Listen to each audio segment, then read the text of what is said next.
Welcome to SparkTO. Meet the speakers who are sparking conversation at Spark the Change Toronto.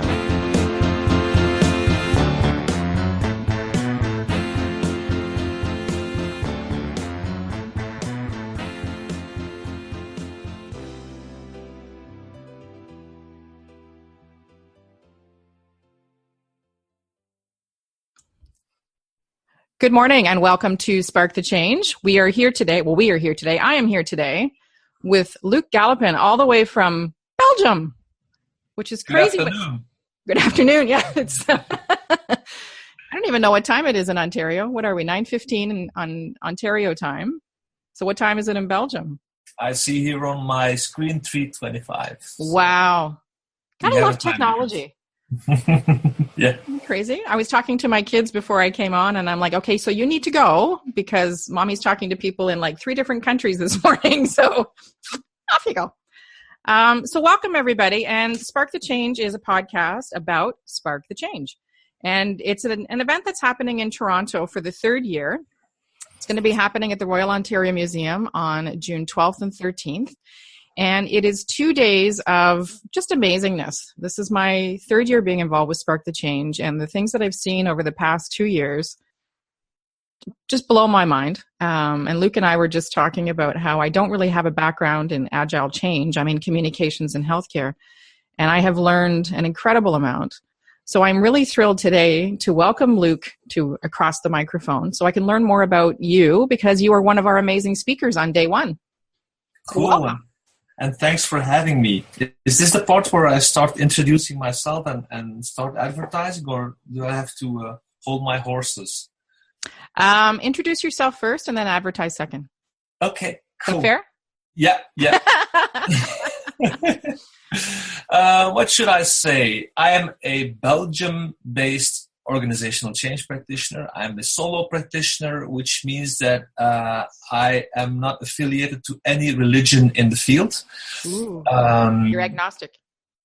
I'm agnostic, and I think in our field it's important to state that because most practitioners are affiliated to one or other methodology. I have my own toolbox, and I can fit it in with any methodology that I find on the market, or I can accommodate it to the wishes of my clients. That being said, I do know what I want from certain assignments, which means that I am very focused, and I will be looking for assignments where there is an affinity for community development. So if I would describe myself in 2 terms, one term would obviously be organizational change, but the other term would really be everything that has to do with community development. Very cool. And we were talking before that on Friday, we had a speakers call with a few of the other speakers and some of the Spark the Change team. And I went back and listened to that before our talk today. And what I really loved is your focus, your proposed focus anyway, because we all know that's a fluid thing for speakers, to focus on synchronization. And if you can talk a little bit about, I'm just going to read quickly from the Spark the Change website, which if you visit gives a profile of each speaker and what their proposed topics are over the 2 days. And you are speaker number 2 on day 1, which is awesome. Mm-hmm. And what we have here is, during this interactive session, we will explore our organization through the glass of a social architect. Glasses, beg your pardon. We don't have wine at the event, just FYI. We will address the following challenges. Do we need more hierarchies or less? Spoiler alert, the answer is more. How do we upgrade the way we lead our organization in order to respond better to the changing world?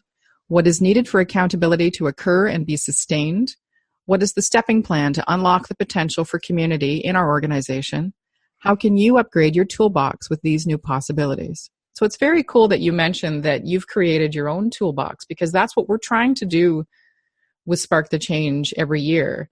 Is we don't ever want to force anybody to subscribe to one thing. We want to give them as many tools possible, and if it works for you, put it in your toolbox. And if it doesn't, that's cool. You've learned something new, and maybe you can apply it another time. So could you talk a little about the synchronicity focus that you plan to have? Yeah, we came to the point of synchronization when one other speaker or one other facilitator mentioned something with percussion and the difference of rhythms that we will start to discover. Nick and Rich. Yeah. And that's when it occurred to me, well, actually, I will also be talking about resonance and resonance between three types of entities. The first entity is the self, the authenticity of who I am. That is one core thing that I will be talking about. But what matters is it yes or no in resonance with how I show up, who I am, how I show up. And then there is a third entity that I address, and that's the collective self. And if those three entities are in resonance with one another, that's when we can do amazing things with community. When I can show up as I am, and in doing so, I can contribute or find or discover how I can contribute and be meaningful in the collective self. That's when the community starts to mirror back to me the gifts that I have. And I start to discover my contribution and my added value, which on my own I would never have discovered. Which is very cool, because that was one of the things we were just talking about, is how, ongoing learning and interests and what have you, what's the value of keeping those in your head and keeping those to yourself when you can double or triple the value of them because you choose to share and pay forward and help others learn. And again, they can choose to take it on board, or they can choose to, not and just listen to what you have to say. But when you take the opportunity to share, which is what Spark's all about, you've just added more value to yourself. But you think that when you find that resonance and people have that comfort level that their authentic self is accepted by the organization that they're in, that there's opportunity there for discovery about themselves and perceptions, and they may think they have certain tools in their toolbox and realize that they've got this whole other set they didn't know existed because they have this safe community to develop with. Well, the first thing to know is that we need others to be fully ourselves. That is what I always keep in the back of my mind. And it's not necessarily an organization that needs to be the entity that lets me unfold or lets me develop. Within an organization or within a context, there are different layers in which we can connect, and those are all different social scripts. Now, when we talk about a social script and when we are a member of a social script, automatically a social script will push us into a role. And it is within those roles that we start to discover the meaning of what we can of what we can add to a certain context. So when I have a role, it can be a dominant role with a higher status in a certain context, and I can have a different role in another context at the same time. So I'm wearing different t-shirts, different caps at the same time, and that's how a person is assembled. So you're not one number or one cog in the system, which is the flatland of an organizational chart. On top of that organizational chart, there are so many different levels of community, and being intentful about how we can start being productive with those different layers. That's what it's all about. Very cool. So I'm a little bit skeptic when we always name the organization as the responsible entity for making it all happen. There are different levels of responsibility. Very true. And I don't necessarily mean, I think it's just in this context that the audience that we have coming to us, easily over 50% are coming as part of an organization that have some kind of issue that they need to solve. Sure. And I know for myself, I didn't realize, and when I went through the first day of Spark in 2015, I had no clue that any of these tools existed, that this type of thinking existed, that the opportunity was there to help people grow. And regardless of the size of the organization, right? It could be 2 people. It could be 200 people. It could be 2,000 people. So, it's kind of like the Men in Black reference to the size of a universe, where we have this misconception that a universe has to be, billions of light years wide or it could be in the size of a jewel, and that's a universe to something, right? Exactly. Yeah. Yeah. So that's what I kind of go with, that it regardless of who you're with, you can make these changes exist, and you can, on your own. Like I run an entrepreneurship group for women, and one of the reasons I started to do that is because, as a solo practitioner, that coming up with new ideas or getting that feedback that you need to grow something is really challenging. And that's why I created my group, because I was like, I need women to talk to about solid business issues so that I can get a new perspective. And am I crazy? Or what? Well, that's we won't talk about that answer, but different story. It's really important, and I have found such value, even if it's 3 people. There's value from the moment that we have 2 people in the same room with the same goal. There is value in there, which is why I say that any workshop I do, even if there's only 3 people in the room, it can be a success, and I should commit to the success of that group, not in the room itself. But keep in mind that these people go out, and they will also affect their contexts to which they go out to. And it also sparks a second thing when we talk about this, is when we talk about learning, a learning community or knowledge, it takes an anthropologist to really get it, that knowledge does not live in static things, in books or in encyclopedias. It lives in interaction. It needs an activator. It needs an activator, and it only increases in value, or it only has value when it is exchanged. Yep, I completely agree. And that's one of the reasons I love reading and sharing with people, and a lot of my conversations start with, so I was just reading this. It could be anything. I mean, I don't read a lot online, I'll be honest with you, because I'm very attached to the paper. But people are like, do you do anything else but read? Is that all you do? Well, it's a lot. It's better than, hookers and beer. So one of the interesting things that you said within the speaker's video was discovering gifts, which I think is what we've just kind of covered here, which was awesome. And then creating that resonance through seeking the process of how to improve and change and stabilize a culture. And then you did a really great quote.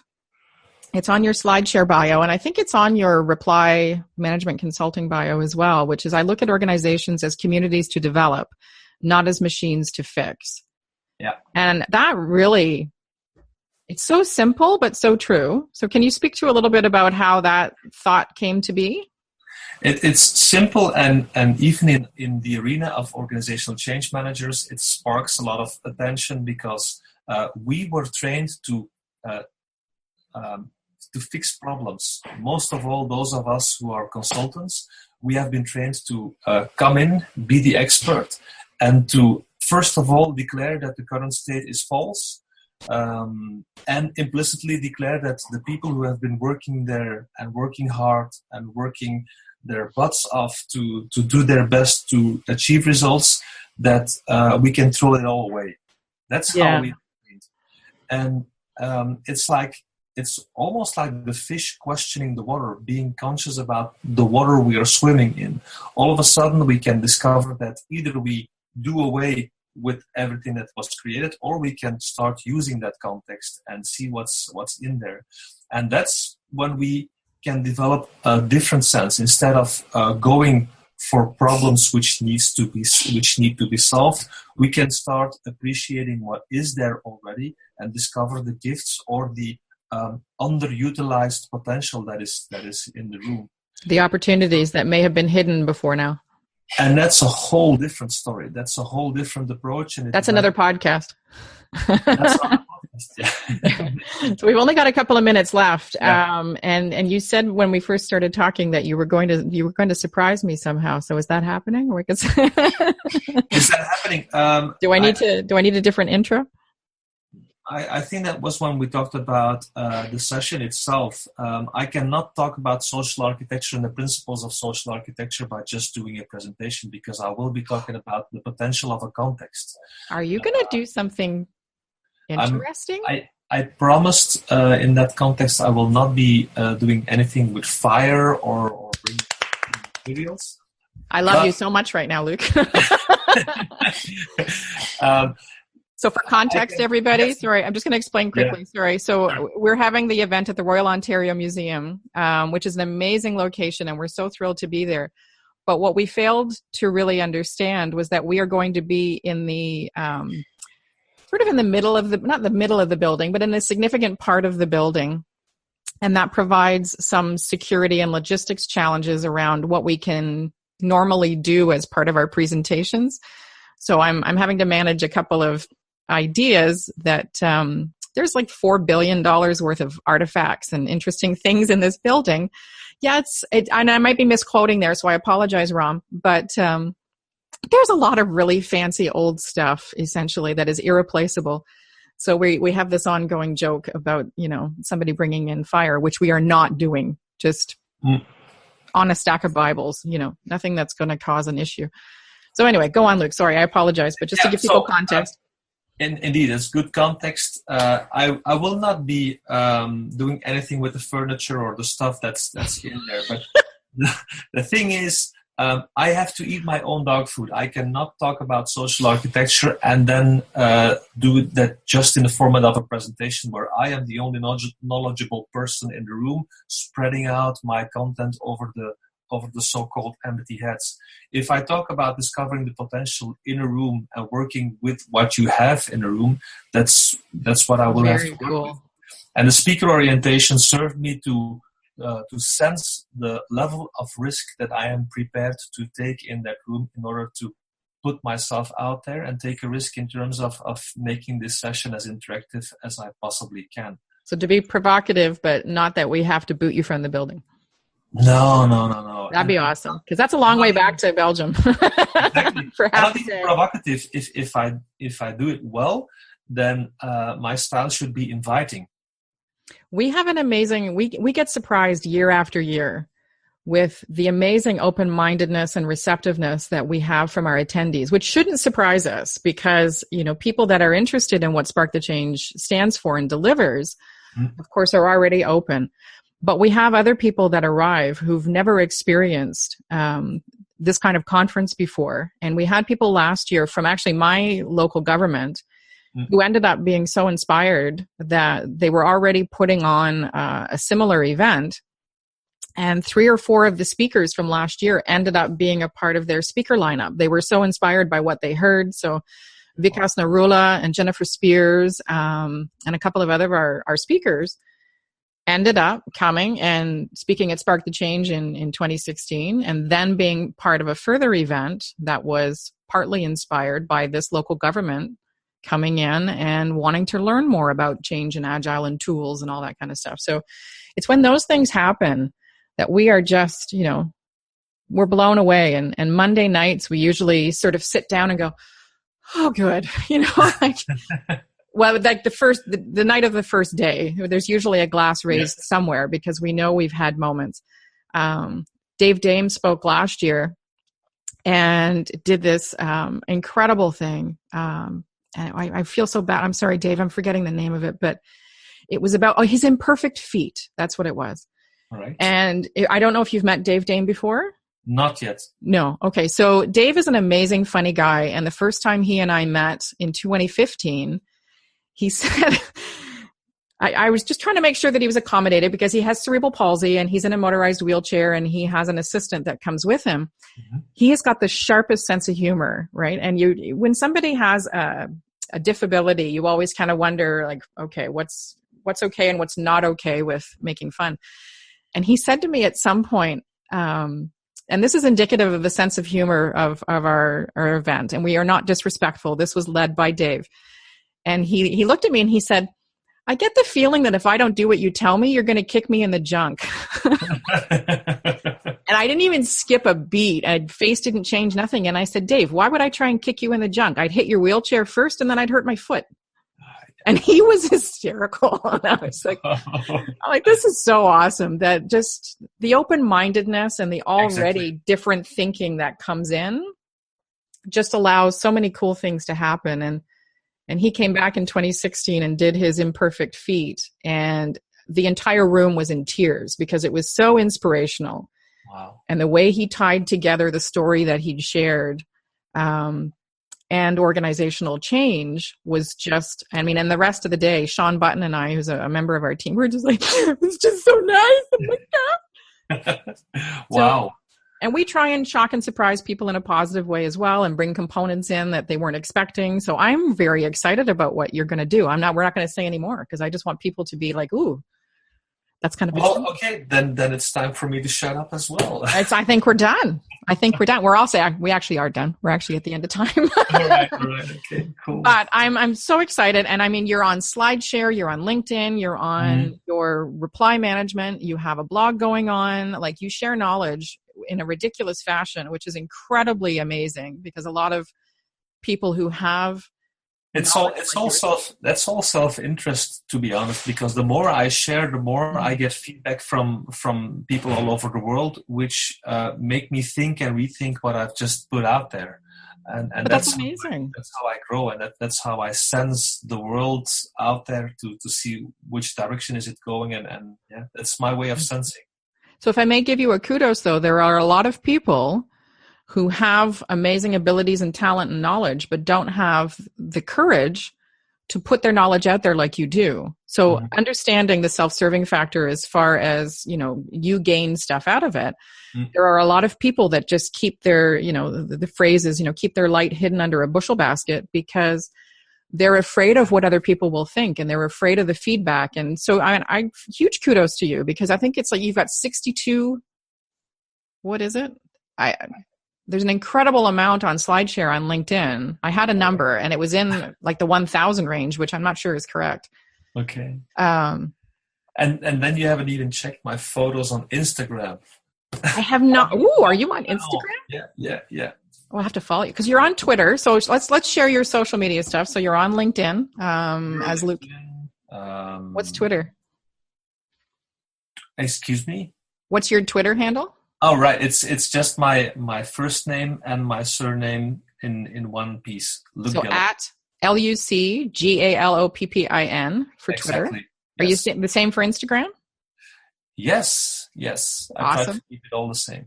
And then people can check you out on LinkedIn, and you're also on LinkedIn SlideShare, and then it's reply-mc.com for reply management consulting. That's my blog. Yeah. Yeah. So you're everywhere. So that's awesome. People can find you and check you out and then sign up to come to Spark to meet you in person. Sure. Yeah. I'd be happy to book my agenda with any meeting or anybody who wants to chat with me about change management, communities, or chocolate. That's our speaker's gift, right? Because I saw here, I wrote it down here. You and your wife was the CEO of Reen's Sweets and Treats. That's her. Yeah. Yeah. So we have a very nice speaker's gift that will make you although you're from Belgium, which kind of kicks ass in the chocolate department, but we're going to try. I'll be very critical on that then. Okay. Or you just, no, you know what they say here anyways, you don't have anything nice to say, just zip it. So if I don't shut up, I will only have good compliments. That's right. Thank you so much for joining me. I'm glad it's not too late in the day for you, which is incredible. This was fun.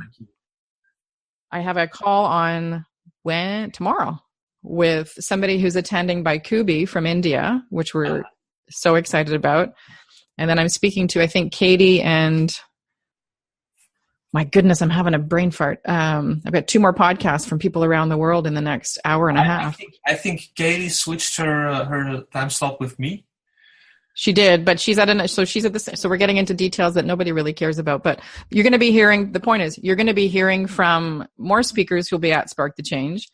You can visit our program page to see who our speakers are and what they're going to be talking about and when, so you can plan your visit.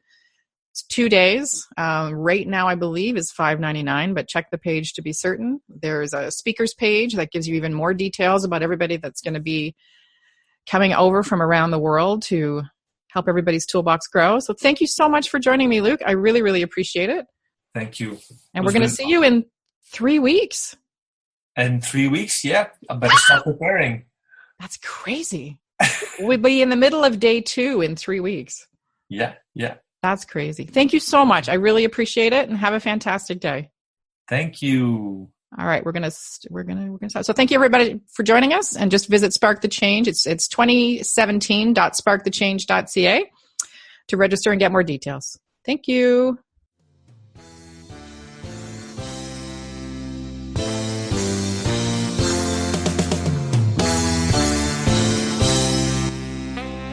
Thanks for listening, and please visit us at sparkthechangetoronto.ca to learn more, or you can follow us on Twitter at SparkConfTO.